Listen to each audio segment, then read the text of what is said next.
Hey everybody, welcome back. Got the bug back in the garage right before a big storm hit, so you gotta love that. Nice working in here when it's been raining. So I got a new circuit breaker put in, and the compressors have cycled probably like 15 times at least, and no problems, so that's always a good thing. Now here's what we're doing today. I made up some brackets for that front ride height control valves I'm putting in. So here we're sitting at ride height, tucking a little bit of tire, not much, but that can always be fine-tuned later. So I got some 1/8 inch flat stock, just clamped to the axle right now, to the beam, shock tower to be specific. And the ride height control valve is bolted there. And this lower bracket that's right here is some more of that same material I used to make the frame for the compressors and the tank and valves and stuff to sit on. This is another piece of that material, and then I made some spacers. I'm going to try to zoom in here, like that stack up of washers. Alright, you might be able to see that little spacer in between there, or the spacer going through that bracket on the left. That's just some 1/4 inch brake line. Oh damn, my light went out. Let's see if I can get that back on. Nope. Let me get another light. Alright, we got light again. So yeah, that spacer that I made there in that bracket, that is just some 1/4 inch brake line. I drilled the hole accordingly so it has a little bit of play, not much. But yeah, this is where we're at today. So right here again is ride height, and that can be fine-tuned with that nut there. You just, the back black plastic thing back here moves up and down, so you can fine-tune it. But I'll go ahead and cycle the suspension real quick so we can see how it goes. We'll go all the way down.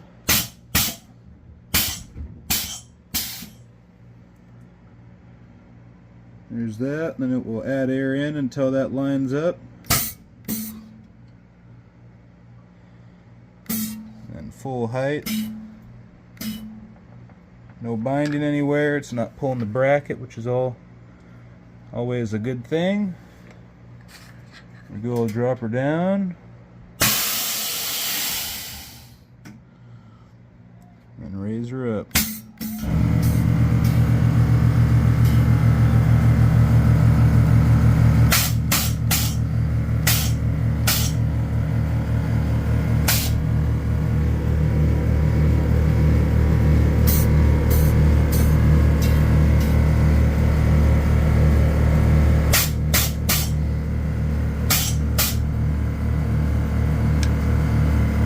So that should work out pretty well. Let me turn these compressors off real quick.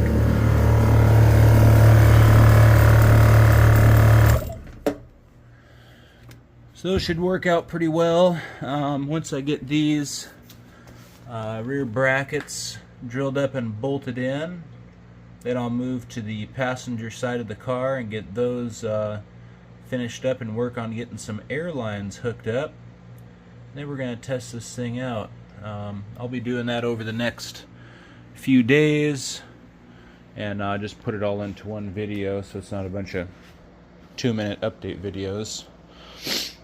But yeah, we're coming along, so I'll get busy making those other brackets, and then we'll put you guys back on here when they're done. Alright, we're back at it. So here we are, jacked up. I'll show you what we got going on underneath the car. Alright, let me get a light over here. So got the bracket bolted in place, and I got some fittings on. That was kind of a pain, but got it. Wow, looks like I'm gonna have to redo that. I didn't have the suspension cycled all the way up. I teed in that air line. That is definitely gonna have to get changed. Yeah, yikes. Well, anyways, I teed the shock in to the port in the center that says that goes to the bag, and I'll show you the schematic here. One of these goes to air in, and the other one on the top, I believe, goes to the exhaust. And I'll show you that here. I'm going to unplug this off the shock because that doesn't need to be yanking on that like that. Damn. Okay.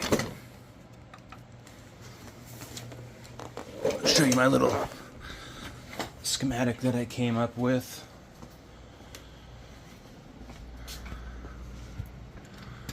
So I have 12 volt solenoids for the exhaust. That's the E.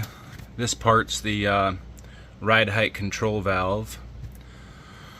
So in theory, in my head, so we have an air line, which is right here coming off of the air tank. We have a 12 volt solenoid. So that's going to be supplying air to the air supply. So when that is triggered on, the 12 volt solenoids on the exhaust will also be triggered on. So that way when the car goes up and down, it can exhaust, and then also air can obviously go in. Now when I shut this off, the exhaust valve will be closed, so that way when I work the switch box, it won't be just letting air out when it gets to that point. So I'm gonna put you guys back off here and redo those front lines, because I don't need that yanking on there right now. So I'll put you guys back on in a minute when I got some more air lines made and those valves getting ready to go in. Alright, I said to heck with it, pulled the wheel off, make things a little easier to get to. So now the air line comes up to the T. The part of the T that's going off to the left goes up to the bulkhead fitting. And then this side of the line comes up and around over the shock, then into the fitting there. So that should not hit a damn thing. It's far enough away from all the steering. I've cycled that back and forth and up and down anyways. So now I had to use a jack to get it up because I teed that into the front air line, and when I'd put air to it, it would just let it right out the exhaust or the intake, whichever one. So yes, this would be a lot easier with the gas tank and air stuff out of the trunk to get in there and route lines, but I'm going to do it the hard way because that's the only option right now. I'm not going to pull all this stuff out of the trunk to route some air lines and some solenoid valves, so I'll tuck all this stuff in there. I might put it up on hyperlapse so you guys can kind of see what I'm doing, but for now that's a lot better than it yanking down that line. That was a big whoa, watch out. And that's why you always check things, because shit happens like that. Anyways, I'll put you guys back on here in a minute. So I changed a few things around. I'm trying to use a flashlight and record at the same time. That steering box cover for if it's a right-hand drive, I put another bulkhead fitting there. That line goes up to the back. I had one of these white Y fittings, like right there, in on this port, but I changed it around. I just put a T and then a 90-degree push to connect fitting. So that way I didn't have two lines going to one to the pressure sensor and then one to the front. So anyways, I changed that around.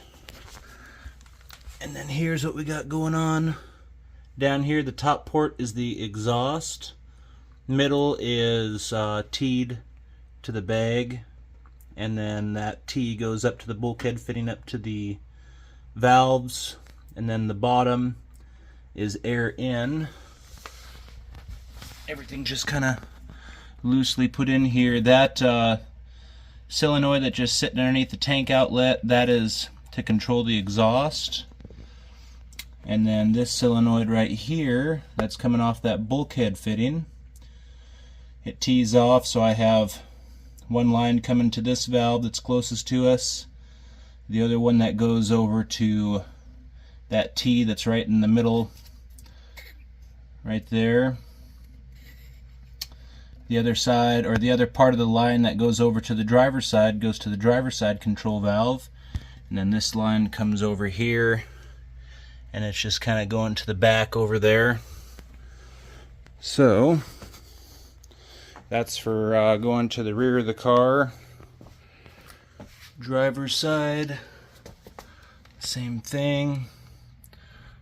So yeah, the airline comes up over the shock, and there's that exhaust port.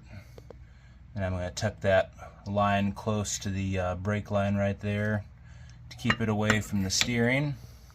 Alright, here we are the next day. Got the airline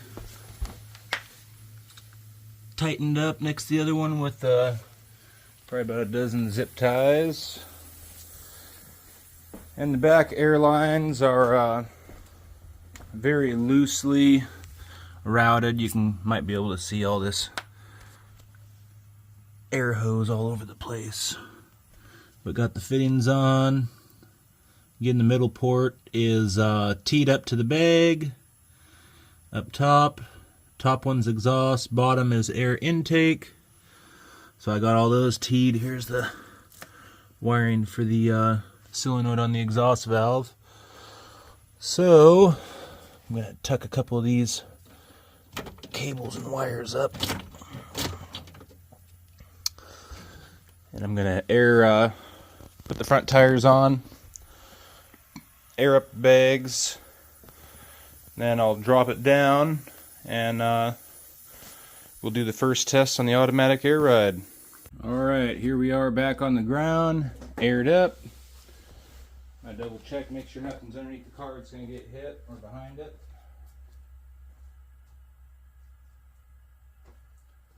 Everything's looking good there. Drop this thing down.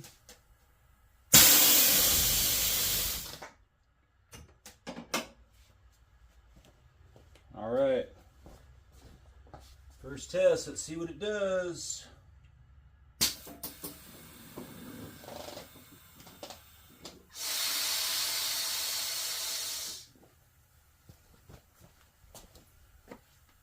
So obviously I'll have to fine tune it, but I'll try raising it up here to see if it lets the air out. I'm sure it will.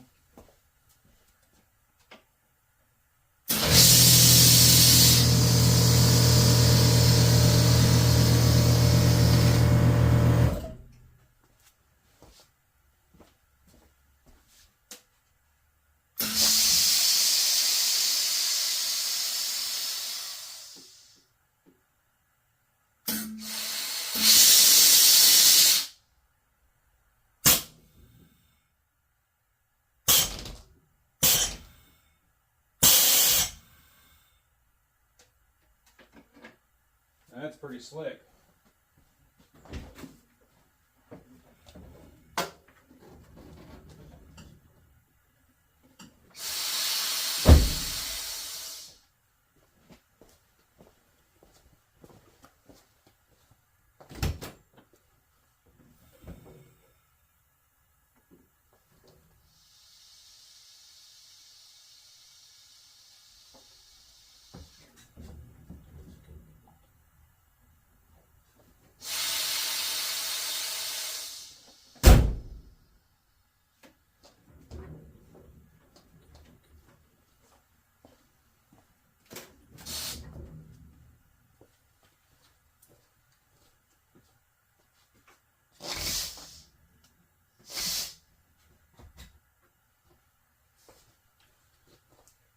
Unhook that and everything should hold.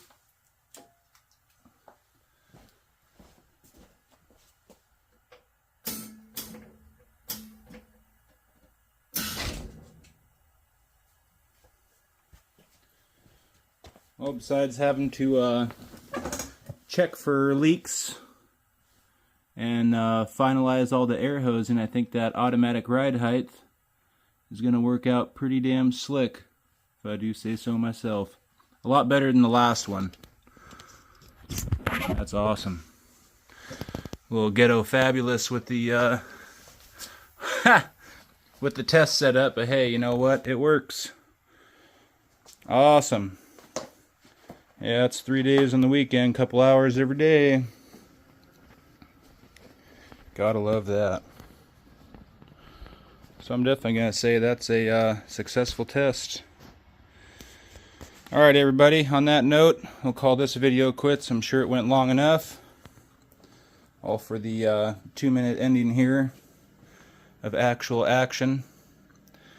So anyways everybody, thanks for watching, thanks for subbing, and as always, till next time, we'll catch you guys on the flip side.